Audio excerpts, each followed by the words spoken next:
सबसे पहले अपने सभी पत्रकार साथियों का बहुत बहुत धन्यवाद देना चाहता हूं।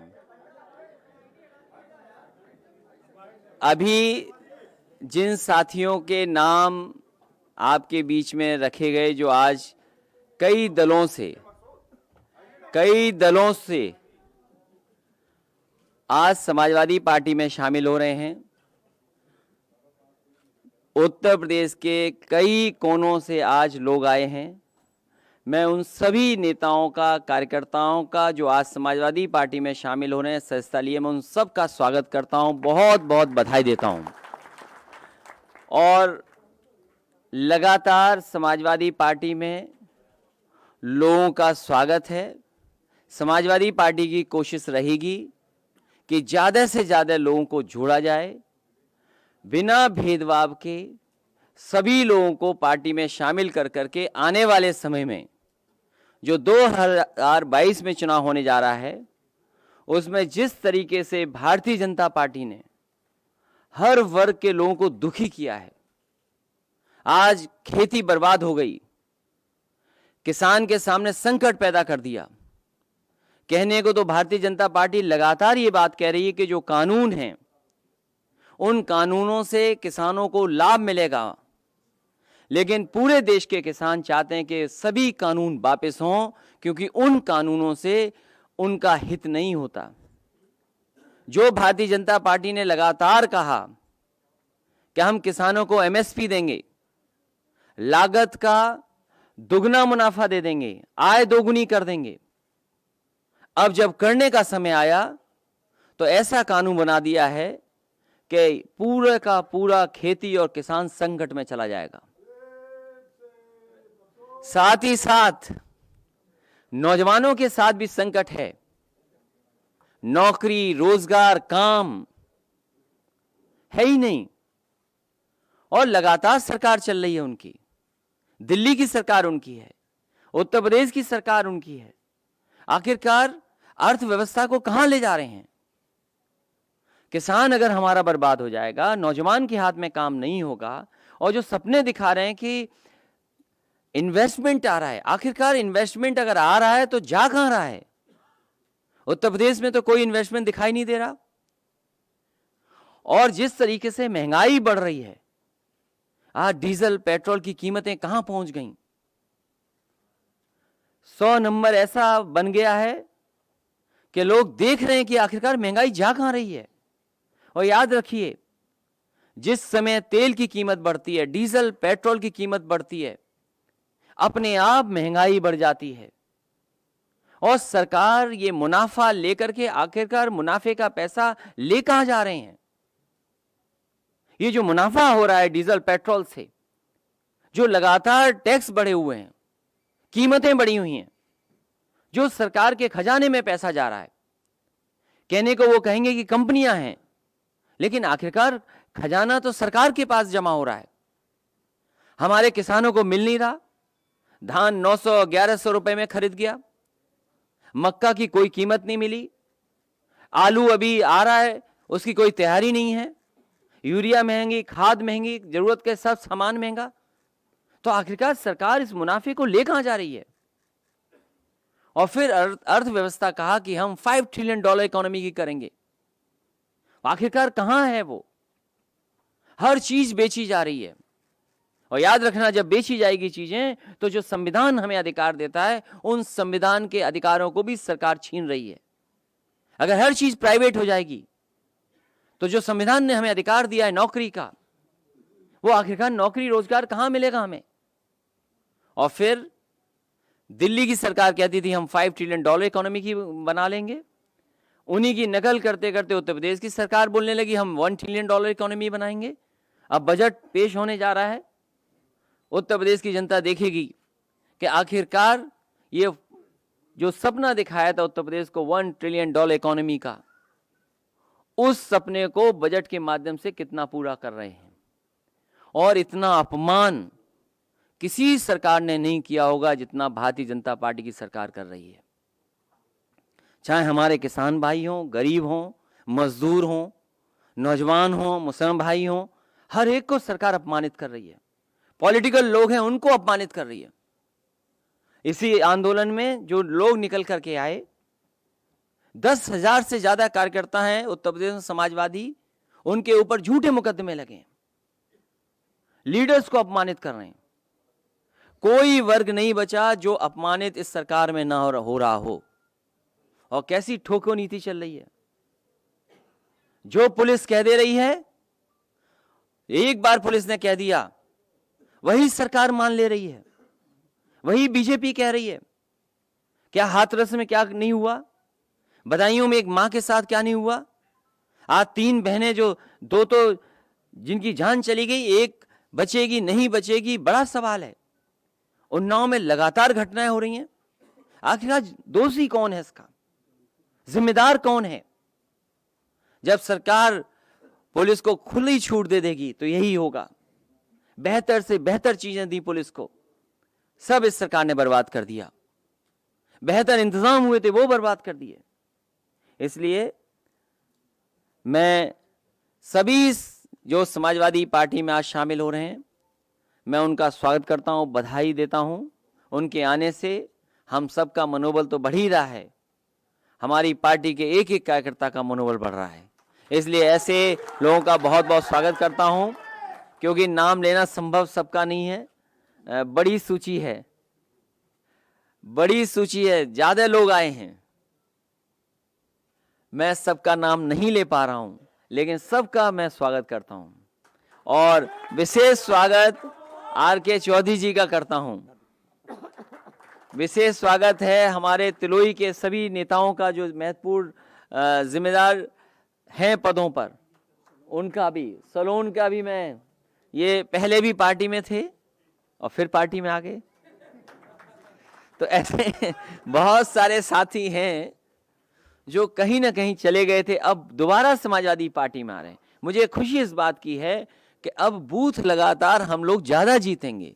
जब ज्यादा कार्यकर्ता होंगे, ज्यादा नेता पार्टी में होंगे, चाहे बड़ी जगह पहुंचे न पहुंचे, लेकिन बूथ पे लड़ने वाले हमें कार्यकर्ता नेता मिल रहे हैं, ये सबसे खुशी की बात है। बहुत बहुत बधाई सभी लोगों को। एक मिनट आप लोग बैठिए, आप लोग बैठिए। आईपी सिंह जी, 1 मिनट रुक जाना, 1 मिनट रुक जाना।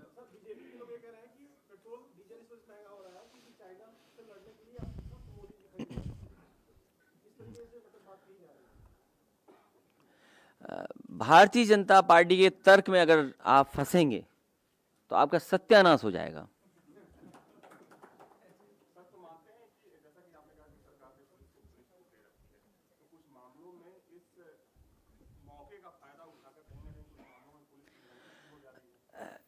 जौनपुर की घटना आपको पता होगा।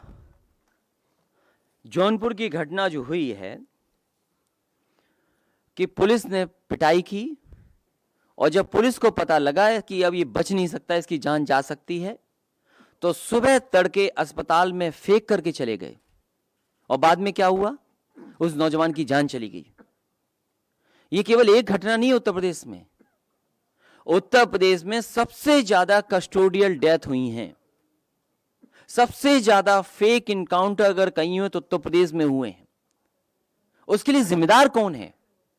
क्या राजधानी में नहीं हुई घटनाएं? राजधानी में हत्याएं नहीं हुई? राजधानी लखनऊ में हत्या हुई और दिखावे के लिए एक इनकाउंटर दिखा दिया। क्या सही अपराधी का इनकाउंटर हुआ कि नहीं हुआ? क्या सरकार नहीं जानती कि कौन पीछे था उसके? तो सरकार चिन्हित कर करके अन्याय भी कर रही है, अपमानित भी कर रही है लोगों को। और ये पहले दिन से हो रहा है इस सरकार में, क्योंकि जिस तरीके से पूरे उत्तर प्रदेश में सरकार बनते ही फेक इनकाउंटर का सिलसिला शुरू हुआ था। कौन नहीं जानता, बुलंदशहर में घटना हुई, नोएडा में इनकाउंटर का जो एडमिट था वो भाग गया छोड़ करके। और देखिए यूपी पुलिस की निशाना देखिए कहां लगता है केवल। और फिर उस सरकार के मुख्यमंत्री जिनके ऊपर मुकदमे थे, कोई आप में बैठा हुआ पत्रकार साथी कह सकता है कि नहीं थे मुकदमे? क्या उम्मीद करोगे आप इस सरकार से? और ये पहली सरकार है जो उद्घाटन का उद्घाटन करती है, शिलान्यास का शिलान्यास करती है और एमओयू का एमओयू करती है। एक कदम और आगे चले गए हैं। सरकार ऐसी है जो उद्घाटन का उद्घाटन करती है, शिलान्यास का शिलान्यास करती है, एमओयू का एमओयू कर रही है। अरे कम से कम अपने एमओयू तो उठाते जो खुद ने एमओयू किए थे। 4 लाख करोड़, 5 लाख करोड़, आखिरकार कहां है वो पैसा? क्या जमीन पे पहुंचा वो पैसा जो इन्वेस्टमेंट के वादे किए गए थे? बड़ा बड़ा डिफेंस कॉरिडोर के लिए न जाने कैसे कैसे हवाई जहाज, हेलीकॉप्टर इसी लखनऊ में गोमती के किनारे लाए गए थे। जब जरूरत थी भारतीय जनता पार्टी को अपने आप को शोकेस करने के लिए, तो गोमती का नजारा क्या बनाया था? आपसे किसी से छिपा नहीं है। क्या नजारा बनाया था? झूठा फंसाना, झूठे मुकदमे लगाना, संस्थाओं को पीछे छोड़ देना, ये तो कांग्रेस पार्टी को भी पीछे छोड़ दिए हैं।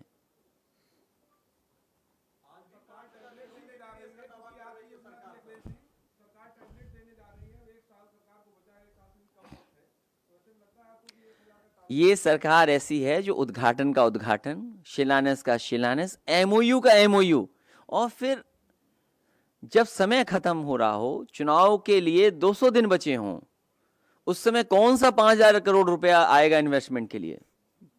आज जब हम और आप बैठे हैं, तो अगर हम तारीख सही निकालें तो जनवरी के महीने में चुनाव घोषित हो जाएंगे। बरसात का महीना निकाल दो, चुनाव के 2-3 महीने निकाल दो, तो कितने दिन बचे हैं? 2 महीने पंचायत में चले जाएंगे, तो क्या बचा है समय? तो ऐसे समय जो सरकार जा रही हो, वो कितना इन्वेस्टमेंट ले पाएगी? और फिर माहौल कैसे है? कोई भी किसी को ठोक दे रहा है। इस माहौल में क्या कोई आएगा इन्वेस्टमेंट करने?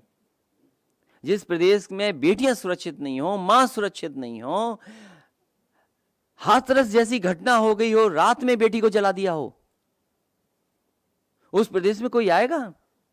और फिर ये जो एमओयू हो रहे हैं, ये केवल दिखावा है।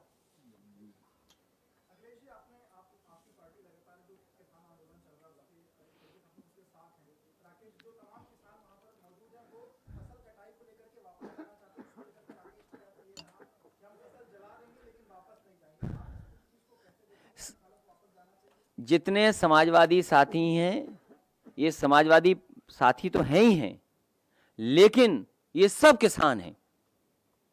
यहां जितने बैठे हैं समाजवादी साथी या उत्तर प्रदेश में जितने हैं, सब खेत और किसान हैं सब।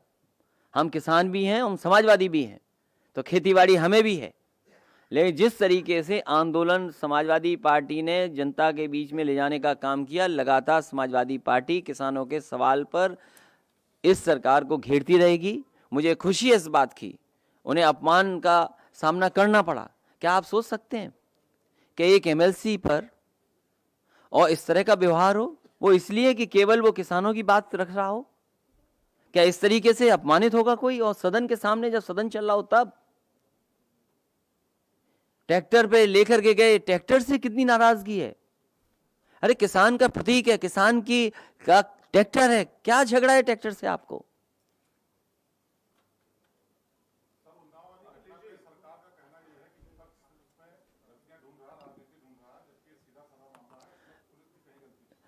चार साल पूरे हो गए और 4 साल में लगातार विपक्ष इसी तरह ढूंढ रहा है। आपके जो आंकड़े हैं हत्या के, लूट के, बेटियों के, माओं के साथ जो घटनाएं हो रही हैं, उत्तर प्रदेश सबसे आगे दिखाई दे रहा है। क्या ये विपक्ष के आंकड़े हैं? आज जो घटनाएं हो रही हैं, लखनऊ जैसे जगह में हत्या हो जाए, चोरी डकैती हो जाए, या जौनपुर की मैंने घटना बताई आपको, कस्टोडियल डेथ, और केवल ये पहली जौनपुर की घटना नहीं है। मुझे याद है एक नौजवान इसलिए पीट पट करके मार दिया उसके पिताजी को, क्योंकि उस नौजवान ने टिकटॉक बना लिया था। उसे पकड़ लिया, उसके पिताजी से पैसा मांगा पुलिस ने, समाजवादी पार्टी खड़ी हो गई, पुलिस को जेल जाना पड़ा। आप पता करिए, कोई एक दिन का है ये आचरण पुलिस का? और आपके अपने सहयोगी साथी जेल में है। आप भी अगर थोड़ा सच दिखा दोगे ज्यादा, तो हो सकता है कि आपको भी जेल का रास्ता दिखा दे।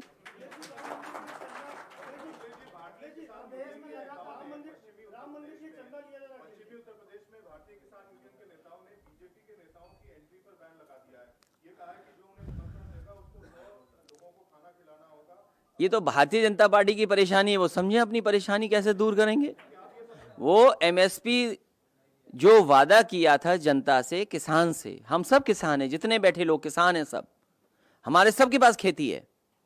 हम ये कहते हैं कि जो भारतीय जनता पार्टी ने वादा किया था किसानों की आय दोगुनी करने का, वो आय दोगुनी कब होगी?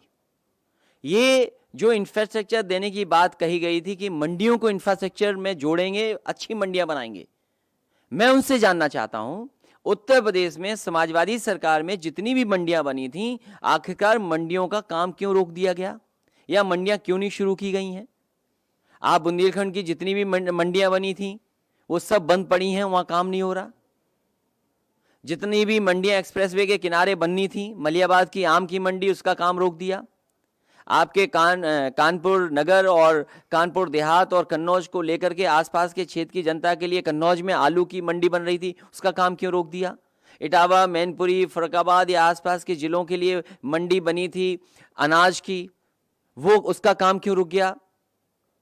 ग्रेटर नोएडा में काम दिया था बहुत बड़ा, उसका काम क्यों रुक गया? आगे जाइए, लखनऊ से आगे जब एक्सप्रेसवे जा रहा था, सुल्तानपुर में मंडी बननी थी, गाजीपुर में मंडी बननी थी, आजमगढ़ में मंडी बननी थी, आखिरकार मंडियों का काम क्यों रुक गया? जो किसान बाजार बन रहे थे वो क्यों रुक गए? आपने किसान बाजार क्यों बेच दिया? दिल्ली की सरकार बड़ी चीज बेच रही है, उत्तर प्रदेश की सरकार छोटी चीजें बेच देती है।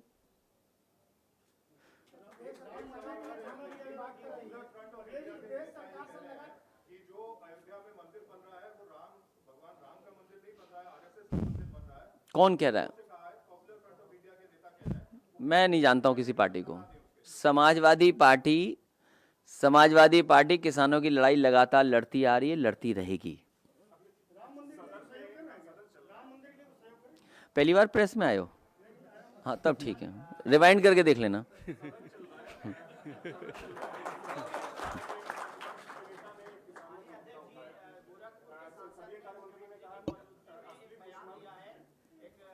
अरे इनका सवाल हो जाने तो, तुम तो आखिरी में बैठे हो।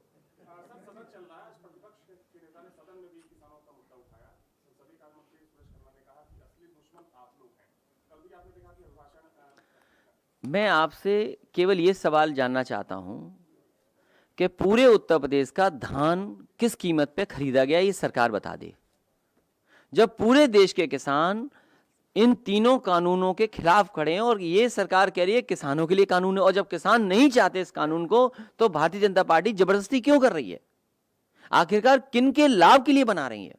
और मैं आपसे जानना चाहता हूं, आप यहां बैठे हैं, 3 किलोमीटर या 4 किलोमीटर दूर अमूल प्लांट पे जाइए, जो समाजवादी सरकार में लगा था, 5 lakh litre procurement per day का था। आखिरकार गुजरात से मिल्क क्यों आ रहा उस प्लांट के लिए? क्यों लखनऊ के आसपास का मिल्क नहीं लिया जा रहा किसानों का? हम आपसे जानना चाहते हैं, आप जानकारी करिए। तो सरकार जानबूझ करके सवालों का जवाब नहीं देना चाहती है, क्योंकि सरकार उद्योगपतियों के साथ है, पूंजीपतियों के लोगों के साथ है, किसान की खेती बर्बाद करना चाहती है। और ये कानून इसलिए है कि किसान कॉन्ट्रैक्ट कर ले, कॉन्ट्रैक्ट फार्मिंग में चला जाए, नुकसान हो जाए, बाद में किसान मजबूरी में अपनी जमीन बेच दे, तो इनडायरेक्टली जमीनें कब्जा हो जाएंगी।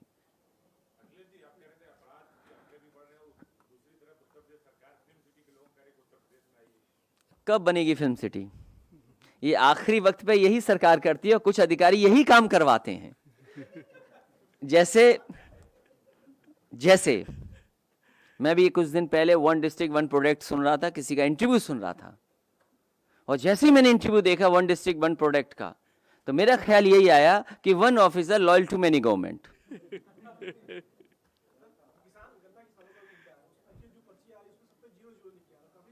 ये किसान का गन्ने का सवाल बहुत बड़ा है। सरकार ये कहती है लगातार कि हम 1 लाख से ज़्यादा 15,000 करोड़ या कभी 20,000 करोड़ रुपए हम पेमेंट कर चुके हैं, लेकिन सरकार ये बताए आखिरकार गन्ने का बकाया कितना है? आज भी उत्तर प्रदेश के किसानों का गन्ने का पैसा बकाया है, ये सरकार स्वीकार नहीं कर रही है, और उसमें भी आप लोग सहयोग करिए।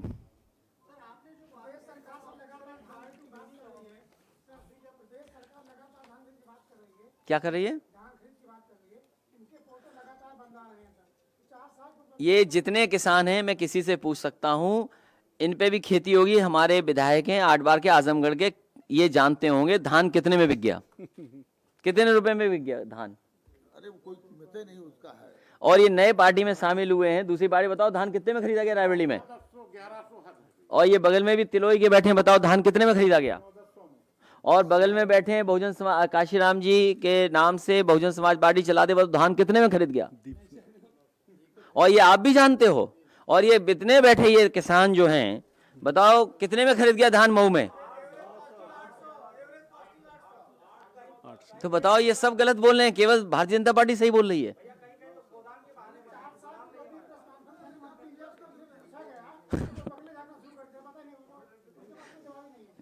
ये सरकार किसानों को बर्बाद करना चाहती है, इसीलिए डीजल पेट्रोल महंगा कर रहे हैं, खाद महंगी कर रहे हैं, यूरिया महंगी कर रहे हैं, और किसान को कोई कीमत नहीं दे रहे हैं।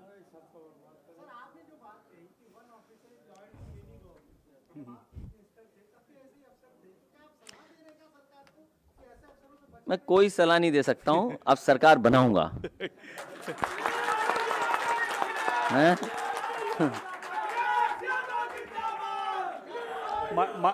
माननीय अध्यक्ष जी पूर्व चेयरमैन है जमाल अख्तर साहब रायबरेली से, वो सवाल उठाकर।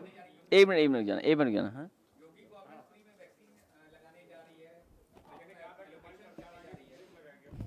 देखिए, वैक्सीन पे बात मत, बहुत सारे और नए आर्टिकल्स आ गए, उस बीमारी पे अब मत फंसिए, न उलझिए। सरकार ने धोखा दिया है जनता को, धोखा देती रहेगी जनता को।